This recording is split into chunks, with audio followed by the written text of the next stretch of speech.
हाँ दोस्तों, आपको स्वागत है हमारे यूट्यूब चैनल पर। आज हम करेंगे जीके के प्रैक्टिस नंबर 5, जो हमारे ईपीओ की चीज़ पर आधारित है। इसमें हम प्रीवियस ईयर के क्वेश्चन करते हैं। आइए तो चलते हैं अपने प्रश्नों पर। पहला प्रश्न है, भारतीय संविधान के दौरान कौन से अनुच्छेद संघ और उसके राज्य से संबंधित है? इसका आंसर है अनुच्छेद बी, ऑप्शन नंबर बी, अनुच्छेद 104। संविधान लागू होने के समय भाग 22 थे, वर्तमान में 25 भाग हैं। 395 अनुच्छेद थे और अनुसूची 8 थी, वर्तमान में अनुसूची 12 हैं। भाग 1 संघ और उसके राज्य क्षेत्र के बारे में बताया गया, अनुच्छेद 1 से 4 आता है। भाग 2 में नागरिकता के बारे में बताया गया है। इसमें अनुच्छेद 5 से 11 तक आते हैं। 5वां संविधान संशोधन, राष्ट्रपति को नए राज्यों के गठन और मौजूदा राज्यों के क्षेत्रों, सीमाओं या नामों में बदलाव से जुड़े प्रस्तावित केंद्रीय कानूनों पर विचार कर देने के लिए समय सीमा एवं तय करने का अधिकार मिला है।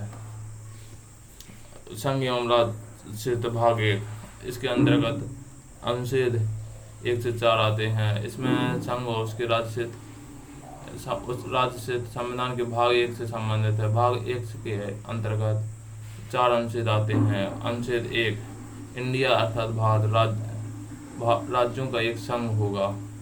इसके अंतर्गत आता है भारत राज्यों के मध्य किसी समझौते का कोई परिणाम नहीं है। सेकंड है, भारत संघ से अलग होने का किसी राज्य को कोई अधिकार नहीं है। यूएसए में राज्य अलग हो सकते हैं, लेकिन भारत में राज्य अलग नहीं हो सकते।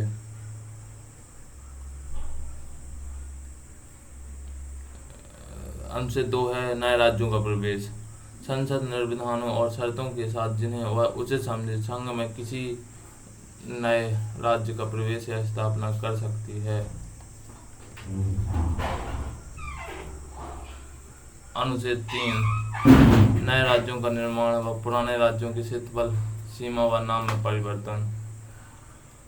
इसका ए है, अनुच्छेद 3(a) का, संसद विधि द्वारा 2 या 2 से अधिक राज्यों के भागों को मिलाकर किसी राज्य में उसका राज्य क्षेत्र अलग करके परिवर्तन कर सकती है।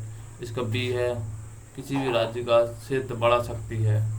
सी है, इसका किसी भी राज्य का क्षेत्र घटा सकती है। इसका डी है, किसी भी राज्य की सीमा या नाम परिवर्तन कर सकती है। यह संसद राष्ट्रपति की सिफारिश पर ही कर सकती है, कोई राज्य नहीं कर सकता।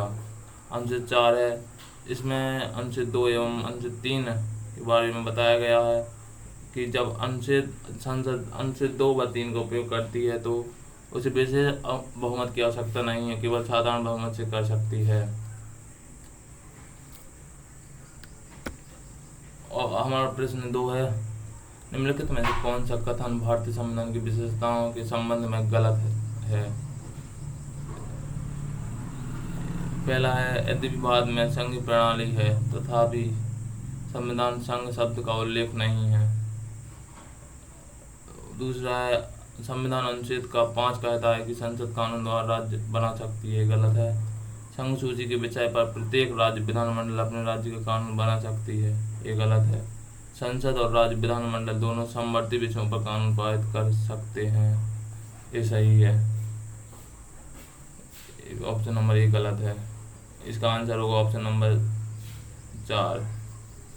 संघ अनुसूची के बारे में 7वें अनुसूची में बताया गया है 3 सूची के बारे में, संघ सूची, राज्य सूची और समवर्ती सूची। संघ सूची में विषय आते हैं रक्षा, बैंक, मुद्रा, विदेशी मामले, संचार आदि।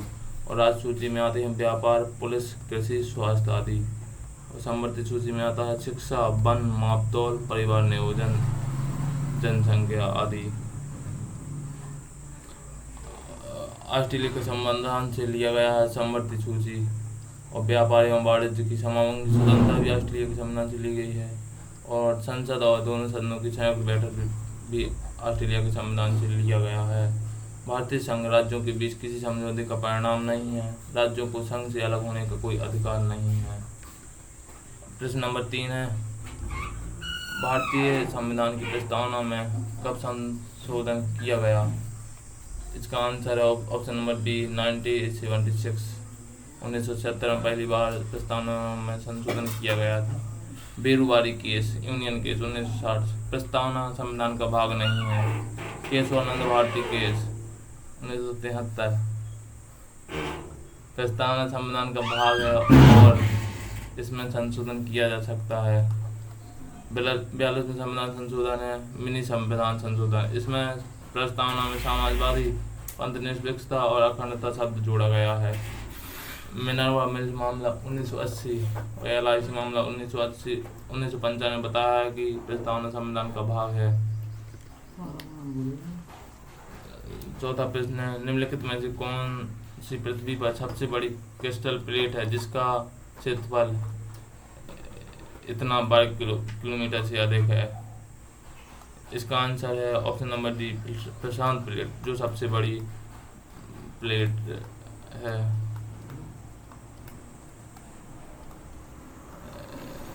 दक्षिण अमेरिका प्लेट मुख्य है, सबसे प्लेटों में सबसे छोटी प्लेट है। 5वां प्रश्न है, निम्नलिखित में से कौन सा वैज्ञानिक अनुशासन पृथ्वी की स्थलाकृति विशेषताओं के विवरण और वर्गीकरण से संबंधित है? इसका आंसर है ऑप्शन नंबर बी एक्रोलॉजी। एक्रोलॉजी यह स्थल की विशेषताओं के वर्गीकरण को कहते हैं।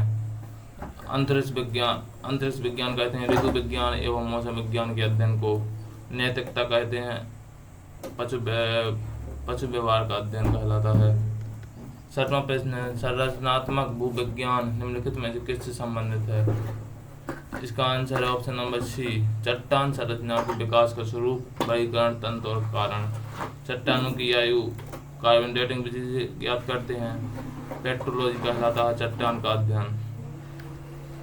7वां प्रश्न है, मोहनजोदड़ो से निकलने वाली नालियों के में दरवाजे थे जो संभवतः रात में बंद कर दिए जाते थे ताकि आवारा नकारात्मक तत्व उस रास्ते से शहर में प्रवेश न कर सकें। इसका आंसर है ऑप्शन नंबर ए लकड़ी के बने होते थे। मोहनजोदड़ो विशाल स्नागार मोहनजोदड़ो में मिला और बहुत कुछ मिला। निर्माण इनका स्नागार का निर्माण पक्की ईंटों से किया गया था। यह आयताकार बने हुए थे। इनके 11.8 मीटर लंबा तथा 7 मीटर चौड़ा होता था।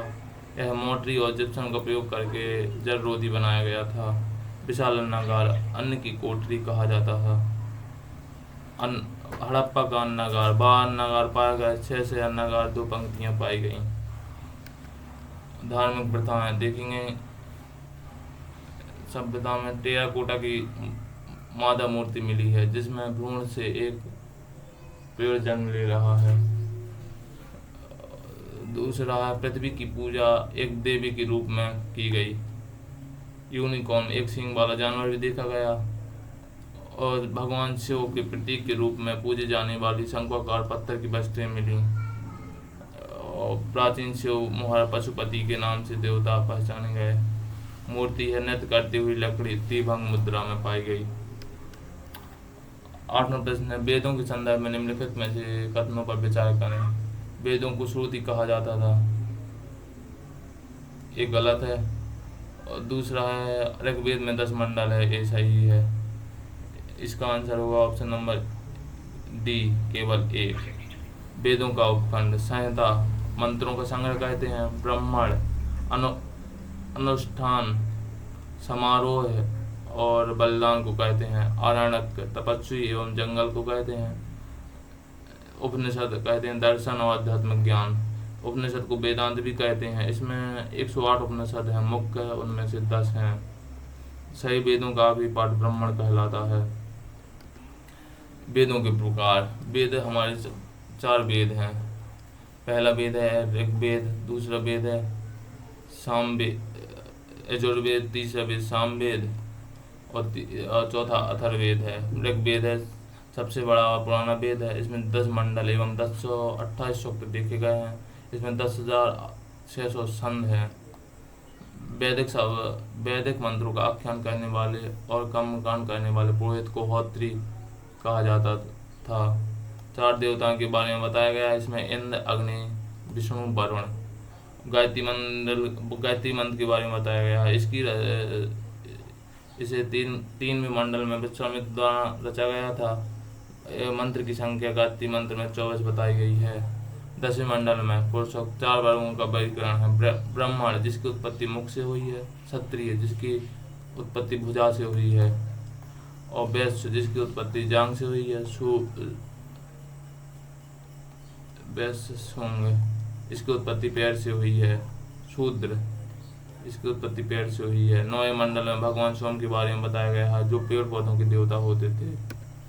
सामवेद में संगीत और इसकी पुराने संगीत के बारे में बताया गया है। इसके 2 उपनिषद है, छंदोग उपनिषद और दूसरा है केन उपनिषद है। सामवेद का गायन करने वाले पुरोहित को उद्गाता कहा जाता था। तीसरा वेद है यजुर्वेद। यजुर्वेद मंत्रों का संग्रह किया गया है। यजुर्वेद में इसे 2 भागों में विभाजित किया गया है, शुक्ल यजुर्वेद, कृष्ण यजुर्वेद।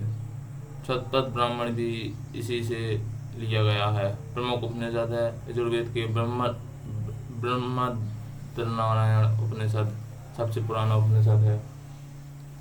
अथर्ववेद 20 खंडों में विभाजित है, सबसे नया वेद है। इसे सबसे बाद में रचा गया है।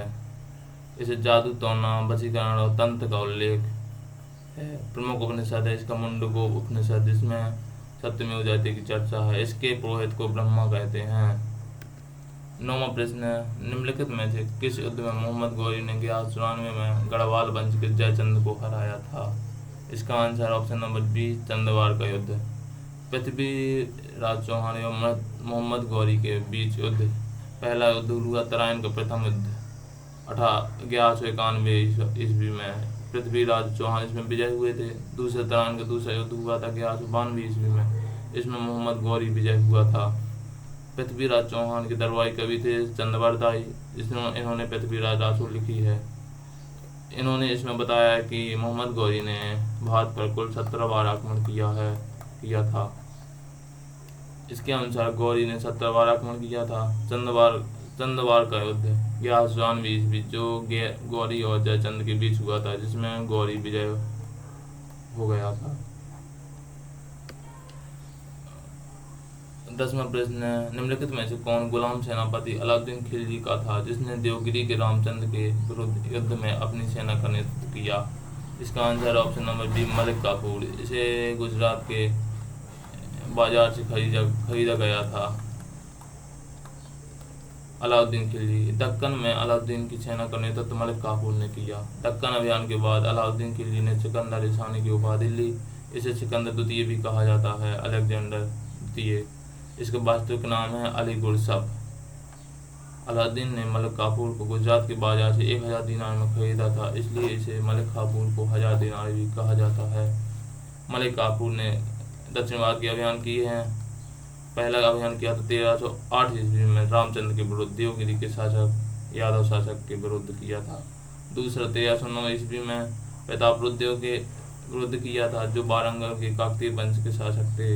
तीसरा किया था इसने 1311 ईस्वी में बीरबल्ला तृतीय के युद्ध, जो द्वार समुद्र के होशल शासक थे। और चौथा इसने किया था 1311 ईस्वी में वीर पांड्या, जो मद्रों के पांड्य शासक थे। अलाउद्दीन खिलजी ने निर्माण किया अलाई दरवाजा, अलाई किला, कुतुब मीनार का द्वार कहलाते हैं अलाई दरवाजा को। 1000 स्तंभ महल, 1000 सुतन भी कहा जाता है इसे। हौज हाथ का निर्माण इसी ने करवाया था। यदि आपको PDF चाहिए तो कमेंट कीजिएगा, आपसे कांटेक्ट किया जाएगा और PDF प्रदान की जाएगी। धन्यवाद। वीडियो अच्छी लगे तो लाइक कमेंट जरूर कीजिएगा।